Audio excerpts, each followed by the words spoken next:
네, 오늘은 가벼운 에세이를 한번 이제 다뤄보고자 녹음을 켜봤습니다. 네, 반갑습니다. 가벼운 에세이란 표현을 했지만 이제 읽기에 편해서 가볍다고 한 거지, 내용 자체는 그렇게 가벼운 내용이라고 보긴 어려운 이제 책, 이제 정신과 전문의 안경이 저자의 나는 당신이 살았으면 좋겠습니다라는 이제 에세이였습니다. 저는 이 책을 이제 전자책으로 리디북스로 구매해서 읽었고요. 사실 두 번째 읽는 책입니다. 한번 읽었다가 최근에 다시 읽어서 일단은 소감을 잠깐 이제 블로그에 글로 남겼었는데, 묵혀놨다가 이제 조금씩 지금 유튜브 업로드를 올릴 때 약간 뭐랄까요, 생각을 정리한 이야기 혹은 기사, 책에 대한 감상, 영화에 대한 이야기, 이런 식으로 조금 섞어가면서 올리다 보니까 이제 올려보는데요. 일단 이 안경이 전문의가 주요 내용은 본인이 이제 겪은 그 조울증, 저자께서는 이제 조울병이라고 이제 지칭하는데, 양극성 장애라고도 할 수 있는 부분이고요. 이제 양극성 장애도 1형, 2형, 혼재성 이런 식으로 있는데, 저자께서는 이제 제일 좀 드문 혼재성 사파를 갖고 있다고 합니다. 1형 같은 경우에는 이제 조증 사파하고 이제 우울증, 그러니까 우울 사파, 이렇게 두 가지가 나눠져서 발생하는 그 1형이고, 2형은 조증 사파긴 한데 경조증, 그러니까 조증인데 약간 조금은 약한 조증을 겪고 있는 사람이 이제 경조증을 겪을 때 이제 제2형. 혼재성은 조증과 우울증 사파가 그 주기가 약간 변칙적이어서 그 혼재에 대해서 나타난다고 해서 이렇게 혼재성 사파라고 표현을 하는데, 저자가 그 혼재성 사파라고 합니다. 이제 자신이 그 조울증이라는 사실을 알게 된 시점이나 또 이제 그거를 치료하는 과정들에 대해서 자기가 이 정신과 전문의로서 진로를 정하기까지의 과정, 그 과정 안에서 일어났던 조울증, 그리고 그런 치료 과정, 그리고 이제 그런 내용들을 이제 처음으로 다루기 시작하고, 그 다음에 이제 그런 양극성 장애 환자들이 알 수 있는 그런 증상들, 신호들, 그리고 그에 맞는 약이나 이런 치료 과정들에 대해서도 이제 자세하게 내용이 있고요. 근데 사실 이제 양극성 장애, 요즘은 그래도 약간 정신 건강에 대한 이런 정보들이 많이 나오고 있잖아요. 대표적으로 이제 그 두 분 양브로의 정신 세계라고 해서 요번에 한이와 결혼하는 양재웅 이제 정신과 전문의, 그리고 양재진 이제 전문의 두 분이 운영하고 있는, 지금도 유튜브로 하는지 모르겠는데 아무튼 거기서 그런 내용들을 잘 다루고 있어가지고 저도 재밌게 보고는 있는데, 그런 것도 있고, 또 요즘은 또 유명 연예인들이 이제 어떤 정신적으로 힘든 그런 부분에 대해서 많이 오픈을 하는 분위기도 있다 보니까 사람들 사이에서도 이런 정신과적인 질병들, 그런 거의 병명들에 대해서 조금 많이 공개가 되면은 있는데, 이 지금 안경이 저자 같은 경우에는 아무래도 본인이 이제 전문의이지만 자신의 어떤 그런 정신건강적인 측면을 공개한다는 거는 일종의 좋은 작용도 되겠지만 또 마이너스가 될 수도 있는 부분인데도 이제 담담하게 고백을 통해서 오히려 좋은 결과를 얻었지 않을까 싶어요. 제가 어떤 지금 위치에서 이제 하는 어떤 내용이 있는지는 잘 모르니까 그래도 환자들에게 신뢰감을 더 줄 수 있지 않나. 본인도 겪어봤고 이제 자기도 치료를 진행하고 있다 보니까 아무래도 전문의이면서 또 동시에 같은 아픔, 같은 병을 이제 공유할 수 있다는 게 더 이제 인간적으로 느껴지지 않을까 하는 생각이 들어요.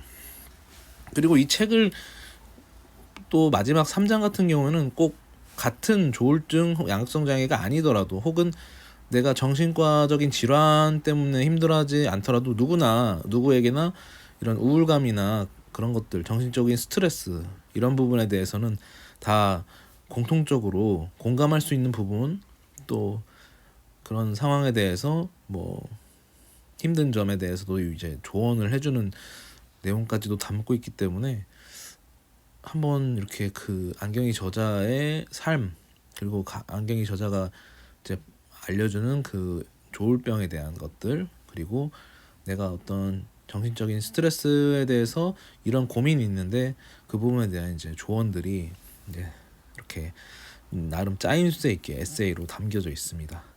에세이이긴 하지만 나름 전문적인 내용도 상당해서 꽤나 좋은 것 같았어요.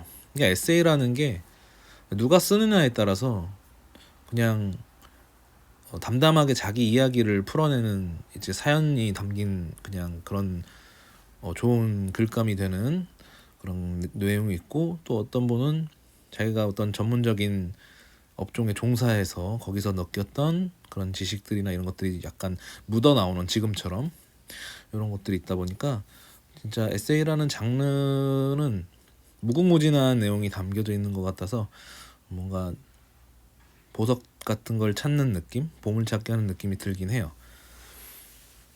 일단 제가 읽었던 책 중에서 괜찮은 책이었던 것 같아요. 어쨌든 저도 정신건강에 대한 관심도 많다 보니까 다양한 이런 뭐 질환들 그런 거에 대한 또 처방 방식이나 이런 부분, 또 항상 이 특히나 이제 와닿던 구절 중 하나가 이제 우리가 어떤 정신건강 관련해서 어떤 좀 괴로움이 있을 때 마음의 병이라는 표현을 하는데, 이제 저자는 몸에 이상이 있기 때문에 생기는 병이다라고 이제 건네 주십니다. 그런 말을 저도 그렇게 생각을 하고요. 또 이게 사실 우울증이란 것도 세로토닌에 이제 그 저하되는 것들, 그리고 뭐 어떤 공황장애나 이런 긴장으로 인한 부분도 호르몬적인 분비가 이상이 생기면서 발생하는 질환들이기 때문에 전체적으로 우리가 생각했을 때는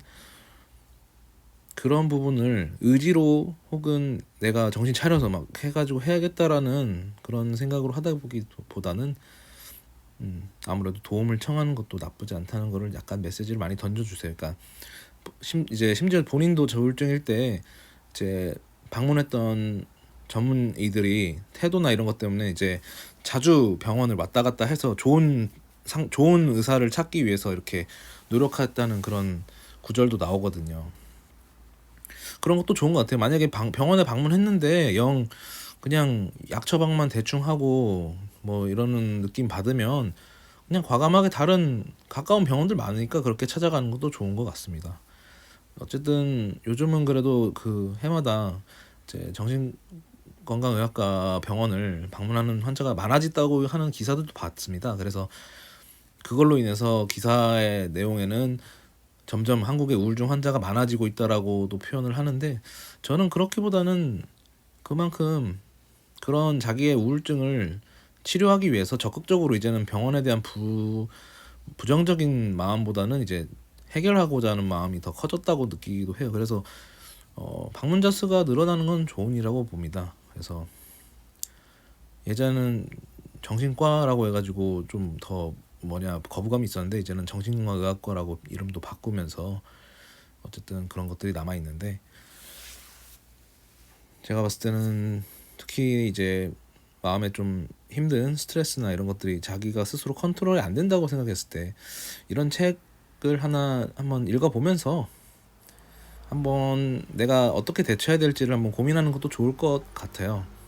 아무래도 책에서, 그리고 또 자기가 직접 힘든 상황을 겪은 또 전문적인 지식을 가진 전문의가 쓴 책이다 보니까 오히려 설득력이 있지 않을까. 그렇게 어려운 내용도 아니고 본인의 사연, 그 다음에 자신의 가진 병에 대한 상세한 내용이나 뭐 처방되는 약들, 그리고 마지막에 정신적으로 건강에 대한 고민이 있는 분들을 위해서 던지는 위로 혹은 조언이 담긴 3장까지 구성도 괜찮았고 읽기에도 나쁘지 않았던 책인 것 같습니다. 그래서 한 번쯤 이런 책을 읽고 도움이 되길 바라겠고요. 이 책의 제목처럼 나는 당신이 살았으면 좋겠다라는 말은 그야말로 참 어울리는 제목이 아닌가 싶습니다. 네, 이번에도 이렇게 책을 한번 짧은 소감을 남겨봤는데요. 또 괜찮은 이야기 있으면 또 녹음해서 라디오로 남겨보겠습니다. 감사합니다.